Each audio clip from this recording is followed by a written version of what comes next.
ओम नमः शिवाय। जय भगवान शिव जी। हर हर हर महादेव जी।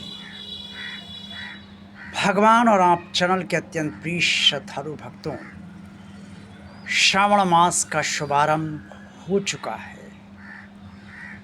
इस श्रावण मास में और हर श्रावण मास में भगवान शिव जी की असीम अनुकंपा उनके सभी भक्तों को अवश्य प्राप्त होती है। यूँ तो भगवान शिव जी बहुत दयालु हैं और सभी पर कृपा करते हैं, आसानी से प्रसन्न किए जा सकते हैं। इसलिए पूरे वर्ष भर, या यूँ कहा जाए कि हर क्षण, पूरे जीवन भर वो अपने भक्तों पर अपनी कृपा दृष्टि बनाए रखते हैं और उनकी सब प्रकार से मदद किया करते हैं। लेकिन फिर भी चूँकि श्रावण मास में महादेव जी बहुत प्रसन्न रहते हैं और प्रसन्नता का कारण उनका श्रावण मास में झिमझिम फुहार और बरसता हुआ पानी है, जिससे उन्हें बहुत शांति मिलती है। इसलिए भगवान शिव जी की विशेष कृपा उनके भक्तों को अवश्य प्राप्त होती है। प्रिय श्रद्धालु भक्तों, ज़्यादातर हम सभी जीवन भर ये प्रयास करते रहते हैं कि किसी तरीके से भगवान शिव जी हमसे प्रसन्न हो जाएं, महादेव जी हमसे खुश हो जाएं और हमें आशीर्वाद दे दें और हमारी मनोकामना को पूर्ण कर दें।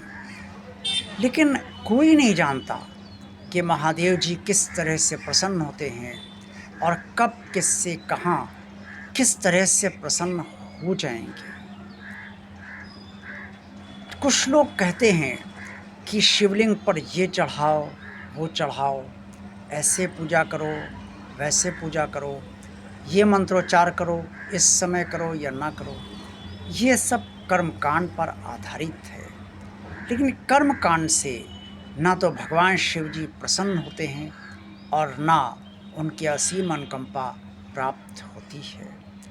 मैं एक प्रश्न आप सबसे कर रहा हूँ और इसका उत्तर आप स्वयं को ही दे तो आपको पता चल जाएगा कि वास्तव में इसका उत्तर क्या है।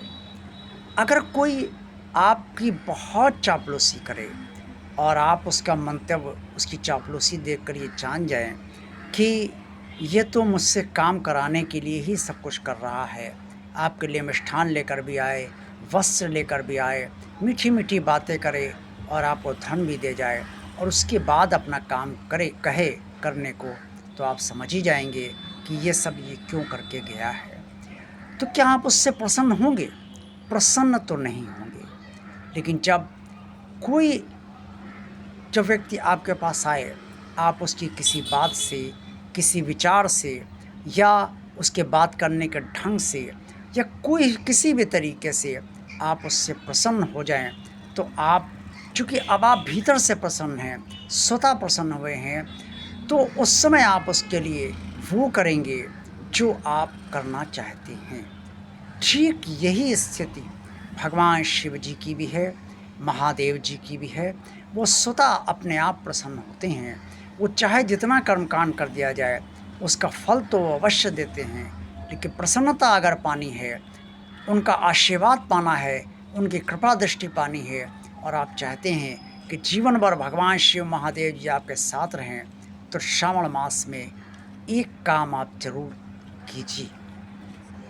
ये तो आप भी जानते हैं और सभी जानते हैं कि श्रावण मास भर भगवान शिव जी अत्यंत प्रसन्न अपने भक्तों पर होते हैं और जो भी उनकी शरण में चला गया उसको वो अपनी शरण प्रदान कर देते हैं। लेकिन तब भी सब संतुष्ट इस श्रावण मास में भी इसलिए नहीं होते कि उन्हें वो नहीं प्राप्त हो पाता है जो वो प्राप्त करना चाहते हैं। पहली बात तो ये है कि हम कुछ प्राप्त करने या ना प्राप्त करने की इच्छा से यदि श्रावण मास भर भगवान शिव जी का, शिवलिंग का, महादेव जी का पूजन करेंगे, तो निसंदेह महादेव जी ये देख लेंगे कि ये मुझसे चाहत तो रख रहा है, लेकिन ये भी जानता है और ये सोचता है, इसका ये मन की धारणा है कि अगर महादेव जी नहीं भी देंगे तो भी कोई बात नहीं। ये चीज़ भगवान शिव जी को अच्छी लगती है और शिवलिंग भी इससे प्रसन्न होता है कि ये भक्त वास्तव में कामना रखते हुए भी कामना की पूर्ति कराने के लिए कोई हट मुझसे नहीं करना चाहता है, और हर स्थित परिस्थिति में चाहे इसकी कामना पूर्ण हो या ना हो, ये मुझसे जुड़ा रहना चाहता है। प्रीति सभी को अच्छी लगती है, प्रीति देवताओं को भी अच्छी लगती है, प्रीति स्वयं परमेश्वर को भी पसंद है, क्योंकि इसीलिए तो श्रीमद् भगवद गीता में भगवान कृष्ण जी ने अर्जुन से कहा है कि भक्त मुझे बहुत पसंद है, अत्यंत प्रिय है पार्थ, क्योंकि भक्त में कुछ जानने की इच्छा नहीं होती, ध्यान करने की इच्छा नहीं होती और कर्मफल पाने की इच्छा नहीं होती। भक्त में सिर्फ अपने भगवान को पाने की इच्छा होती है और भगवान के दर्शन करने की इच्छा होती है। भक्त भगवान से प्रेम करता है, इसीलिए मुझे भक्त अत्यंत प्रिय है। ये स्थिति सिर्फ भगवान कृष्ण की नहीं, सभी की है, भगवान शिव जी की है, महादेव जी की है, जो एक ही नाम है। जो मैं शिव और महादेव कह रहा हूँ, अलग अलग नहीं, एक ही है। शिव जी भी एक हैं, महादेव जी भी एक हैं, और शिवलिंग तो निराकार ब्रह्म का प्रतीक माना ही जाता है। इसलिए प्रिय श्रद्धालु भक्तों, भगवान शिव जी की आराधना पूरे श्रावण मास आप निष्काम कीजिए।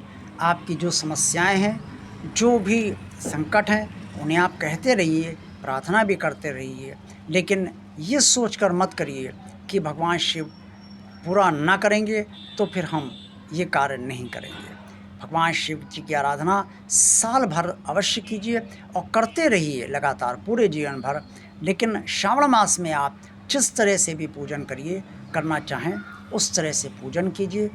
जिस मंत्र का मंत्रोच्चार करना चाहें, चाहे महामृत्युंजय हो, चाहे लघु महामृत्युंजय हो, चाहे ओम नमः शिवाय का जाप हो, या जिस तरह से भी, चाहे हर हर महादेव का जाप हो, या जिस तरह से भी आप करना चाहें यह वो आप कीजिए। और लेकिन और चाहे और चाहे आप शिव कवच भी पढ़ लीजिए, जिस तरह से करना चाहे उस तरह से कीजिए, लेकिन बस एक बात ध्यान रखिए कि आप निष्काम आराधना कीजिए, कुछ भी मांगने की इच्छा से मत कीजिए। फिर आप देखेंगे कि श्रावण मास इस बार का कितना अच्छा और सर्वोत्तम आपके लिए जाता है। देखते रहिए भगवान और आप चैनल। वीडियो पसंद आया तो लाइक कीजिए, चैनल को सब्सक्राइब कीजिए, भगवान का कार्य है ये। चैनल को शेयर कीजिए, भगवान का कार्य है ये, आप सभी का कल्याण। ओम नमः शिवाय। जय भगवान शिव जी। हर हर हर महादेव जी।